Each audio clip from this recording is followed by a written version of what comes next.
Developments with the Eastern Sandusky Cancer Cluster.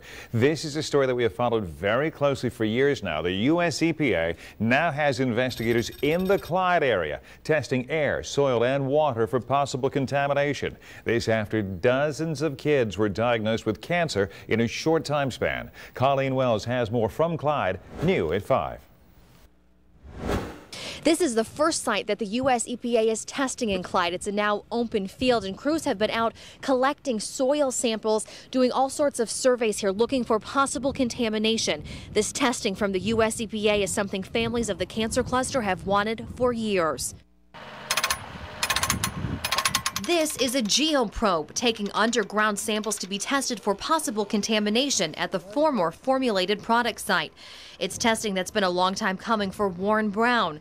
His 11-year-old daughter Alexa died after a 3-year battle with cancer. I think it's wonderful that we're going to get some test results to determine whether or not there are things subsurface that need to be dealt with, which might preclude someone else from getting sick. The U.S. EPA is now looking into 14 sites, many of them old dumps that haven't been used since the 60s in the Clyde area.